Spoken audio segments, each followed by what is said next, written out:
ان لوگوں کا کردار یہ بتاتا ہے کہ اگر انسان ایک دم آخری لمحات میں بھی ہدایت یافتہ ہو جائے، اپنی زندگی کے کچھ آن پہلے بھی، یعنی زندگی کی جو کچھ گھنٹے یا کچھ ساعت بچی ہیں، اگر اس میں بھی انسان اہل بیت سے تمسک حاصل کر لے اور وقت کے امام کی نصرت کرے، تو وہ قیامت تک کے لیے علیہ السلام ہو سکتا ہے. کیونکہ اب ہم جب سلام کریں گے تو بہرحال جب شہداء کو ہم سلام کریں گے تو اس میں ابو حتوف بن حارث انصاری اور سعد بن حارث انصاری کا نام بھی آئے گا. اور یہ دونوں بھائی رکاب میں امام حسین علیہ السلام کی طرف آ گئے ظہر کے وقت، اور انہوں نے جنگ کرتے کرتے جام شہادت کو نوش کیا. تو یہ خود ہمارے لیے، ہم سب کے لیے ایک نوید ہے کہ اگر انسان، کیونکہ گناہوں سے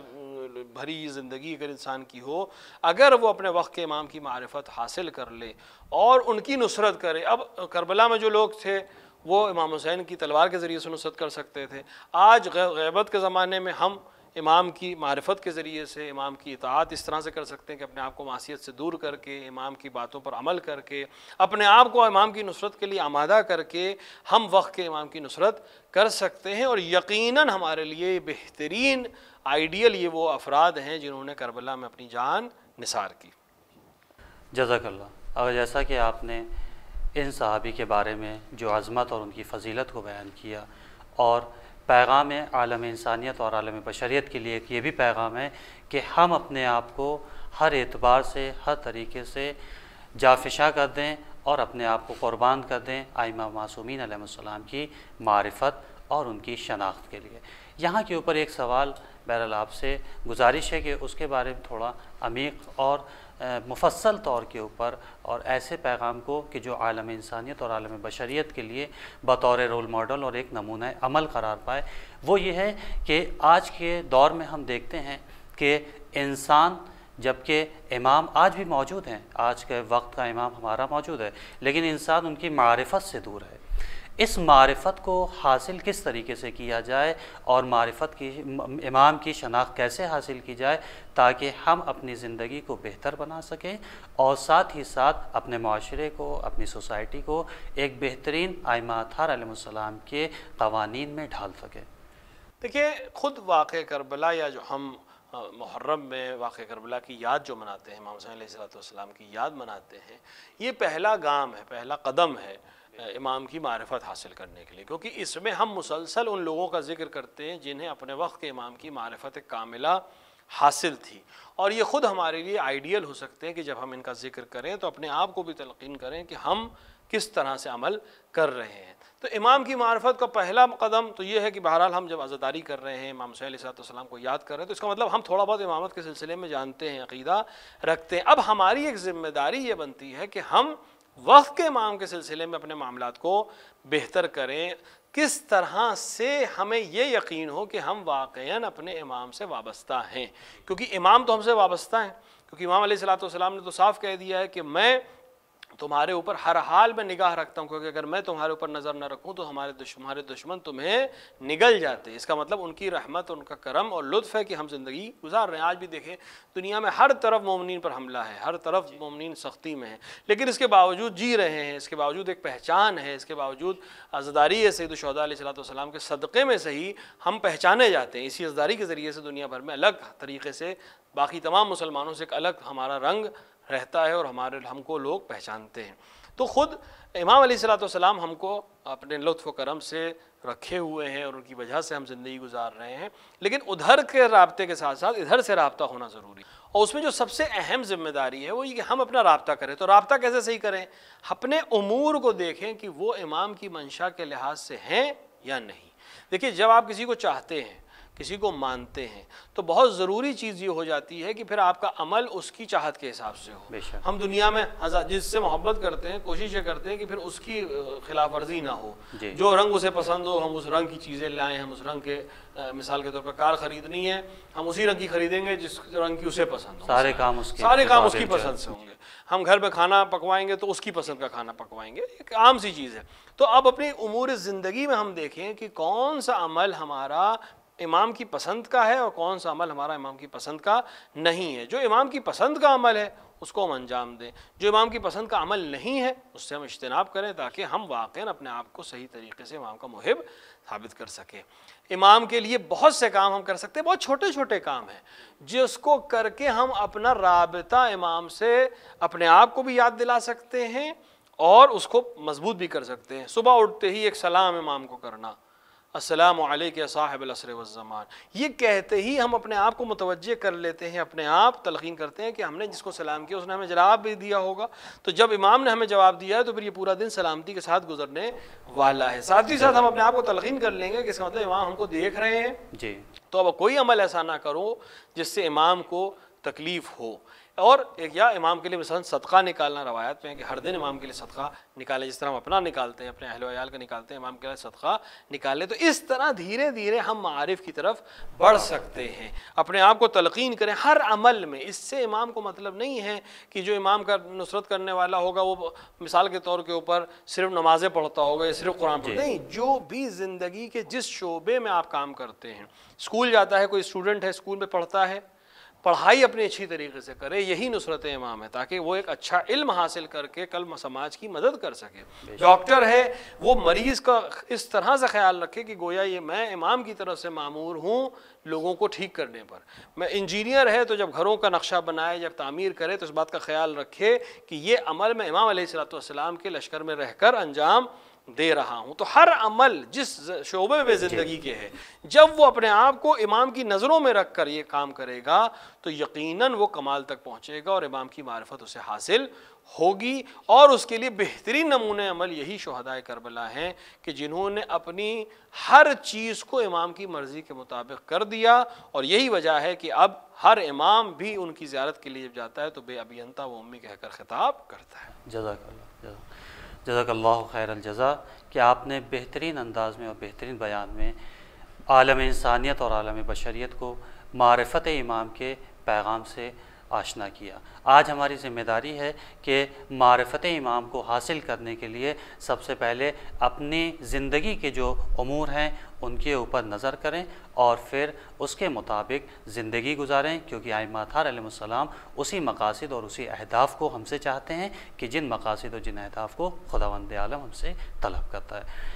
اس کے بعد آقا کہ جیسا کہ ابھی آپ نے جس صحابی کے بارے میں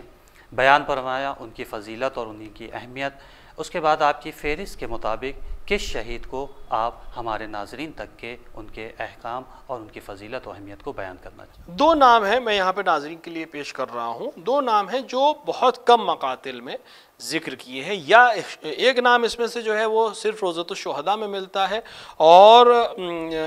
اس نام میں بہت امکان ہے کہ اس میں اشتباہ ہوا ہو. جیسے ایک جگہ پر جناب ابو دجانہ صاحب ریاض الشہادہ نے روضۃ الشہداء سے نقل کرتے ہوئے بات لکھی ہے کہ ابو دجانہ جو ہیں وہ شہدائے کربلا میں ہیں, جبکہ اگر ہم خود روضۃ الشہداء کتاب کو دیکھیں گے تو اس میں عبداللہ بن ابی دجانہ کے نام شہدائے کربلا میں ملتا ہے. اس سے مطلب یہ ہو گیا کہ تو پھر جو ابو دجانہ کا نام بعض کتابوں میں لکھا گیا ہے وہ کتابت کی غلطی سے ہوا ہے, بلکہ ان کے بیٹے یعنی جناب عبداللہ بن ابی دجانہ وہ شہدائے کربلا میں سے ہیں. اور دوسرا نام جو ہے جو ہم کو ملتا ہے جس کا بہت کم ذکر ہے وہ جناب ابو عمرو نحشلی,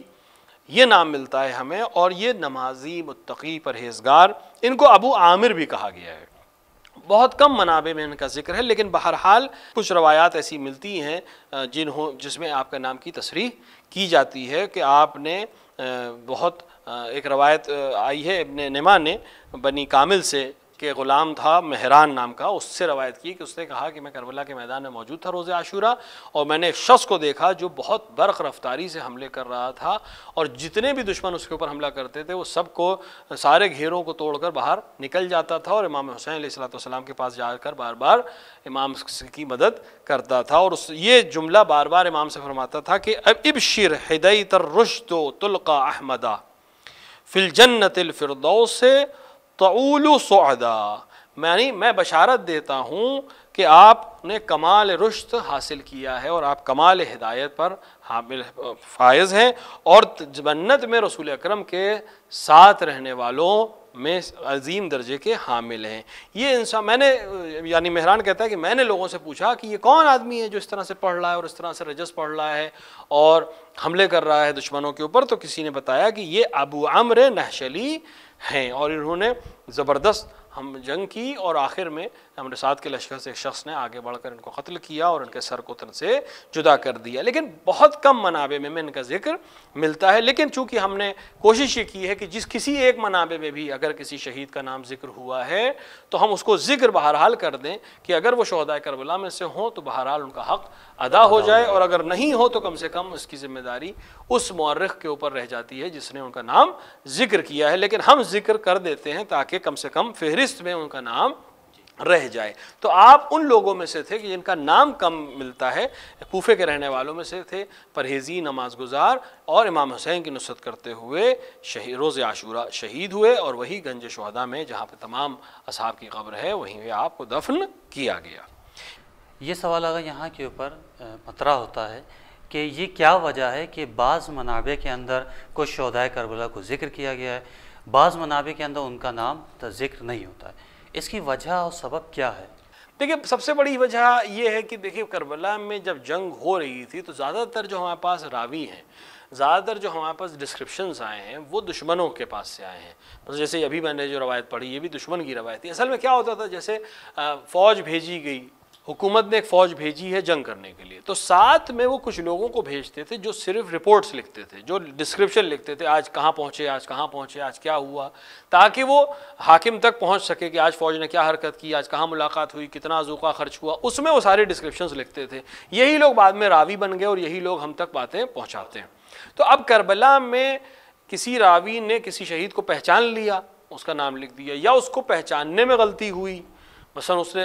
اکثر لوگ نقاب پہن کے جنگ کرتے تھے یا ہود لگا کر جنگ کرتے تھے، یا مثلا شکل کسی سے ملتی ہوئی تھی، اس نے لگا کہ یہ فلاں شخص ہے، نام ان کا لکھ دیا، بعد میں پتہ چلا یہ وہ شخص نہیں تھے، دوسرے شخص تھے۔ تو اس طرح سے ناموں میں اختلاف، یا اب جس نے بعد میں مقتل کو لکھنا شروع کیا اس کی نظر میں یہ راوی موثق نہیں تھا تو اس نے ان کی ہوئی رعایت کسی نام کو قبول نہیں کیا، دوسرے کسی مصنف نے اس راوی کی بات کو قبول کر لیا اور مقتل کی روایت کو اپنے ہاں درج کر دیا۔ تو اس میں چونکہ وہ جو علم رجال والی بحث آ جاتی ہے، حدیث میں بھی جو بحث ہے کہ اگر ہماری نظر میں کوئی شخص موثق ہے تو ہم نے اس کی روایت لے لی، ہماری نظر دوسرے کی نظر میں وہ شخص موثق نہیں، اس نے اس کی روایت کو نہیں لیا۔ لیکن چونکہ یہاں فقہی مسئلہ تو ہے نہیں، یہ تاریخی مسئلہ ہے، تو یہاں اگر تاریخ میں اس کے کوئی رد مل جائے، مثلا جیسے ابو دجانہ کی ہم نے بات کی کہ ابو دجانہ بہت پہلے شہید ہو چکے ہیں اور جس جگہ سے انہوں نے نقل کیا اس جگہ پر بھی اس کا نام موجود نہیں ہے بلکہ ان کے بیٹے کا نام موجود ہے، تو ممکن ہے چونکہ پہلے پرنٹنگ تو سسٹم تھا نہیں، کتاب نقل کی جاتی تھی، ہو سکتا ہے نقل میں عبداللہ بن دجانہ کی جگہ جو ہے صرف ابو دجانہ لکھ دیا گیا اور ساتھ لکھنے بعد کے پڑھنے والوں کو لگا کہ ابو دجانہ بھی شہید کربلا ہو سکتے ہیں، جبکہ ان کے بیٹے عبداللہ بن ابو دجانہ شہید کربلا میں سے ہیں۔ تو اس طرح بہت سے لوگوں کے نام یا مس پرنٹ ہوئے ہیں، لکھنے کی غلطی ہے، ایک نام کے کئی لوگ تھے تو یہ ہوا کہ شاید یہی ایک نام ہو اور پھر دوسرا نام نہیں لیا گیا، بعد میں جب ولدیت آئی یا قبیلے کا فرق آیا تو دوسرے آدمی نے اس نام سے نقل کیا۔ تو اس طرح سے ایک ہی نام کے کئی لوگ یا مثال کے طور پر ایک ہی شخص کے کئی نام، اس طرح سے بہت سے مسائل ہیں۔ لہٰذا ہم نے جب تحقیق کو مرتب کیا تو ہم نے تمام ان شہداء کا نام جس کو کسی ایک کتاب نے بھی نقل کیا تھا ان کو فہرست پہ کم سے کم شامل کر لیا کہ اس کتاب میں ان کا نام شہداء کربلا میں موجود ہے۔ تو اس سے فہرست طولانی ضرور ہو گئی لیکن کم سے کم ہمیں ایک اطمینان ہو گیا کہ کم سے کم ہم وہ جتنے لوگ جن کو کسی بھی وجہ سے یا کسی بھی مورخ نے معاصر میں سے یا متاخرین میں سے شامل کیا ہے شہداء کربلا میں، ہم کم سے کم ان کا نام تک لوگوں تک پہنچا سکیں۔ تو منابع میں اختلاف کی ایک بہت بڑی وجہ یہی ہے کہ ایک شخص کو، ایک راوی کو میں اپنے قبول کرتا ہوں، دوسرا شخص قبول نہیں کرتا، تو اس طرح بہت سے ناموں کے اختلاف کی وجہ سے یا نہ پہچاننے کی وجہ سے یا راوی کو قبول نہ کرنے کی وجہ سے ناموں میں اختلاف آیا ہے۔ لہٰذا ہم نے یہاں پر جو کوشش کی وہ یہی کی کہ ہم کم سے کم فہرست میں صحیح کم سے کم ان کا نام نقل کر دیں کہ بعد میں محققین انشاءاللہ اس پہ اور تحقیق کریں گے اور منابع شاید ہم تک پہنچے ہوئے، بہت سے منابع ہم تک پہنچے نہیں۔ ہمارے پاس جو روایات آئی ہیں ان میں سے یہ بھی خود ایک کمال ہے کہ ہم تک پہنچ گئیں بہت سی چیزیں، ورنہ مسلسل دشمن جس چیز کو نقصان پہنچا رہا ہو، کاٹ رہا ہو، ڈسٹارٹ کر رہا ہو، اس کا ہم تک پہنچ جانا خود یہ ایک کمال میں سے۔ اب جیسے ایک نام اور ہے جو شہداء کربلا میں نے اپنی فہرست میں لکھا ہے، ان کا نام ابو عمرو زیاد بن عریب ہے، اور یہ اصحاب رسول میں سے مانے جاتے ہیں، یعنی صحابی رسول میں سے ہیں، اور لیکن اولین سیرت نگاروں نے ان کا نام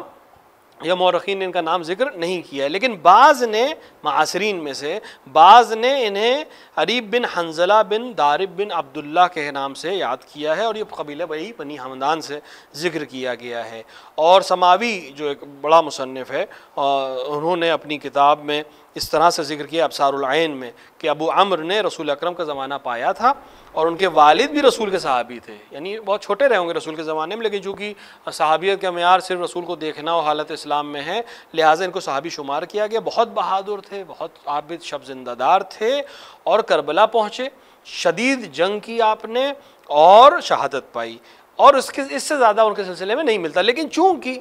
کچھ لوگوں نے لکھا یا صاحب ابصار العیون نے لکھا، لہٰذا ہم نے ان کا نام شہداء کربلا کی فہرست میں ثبت کر دیا، خصوصاً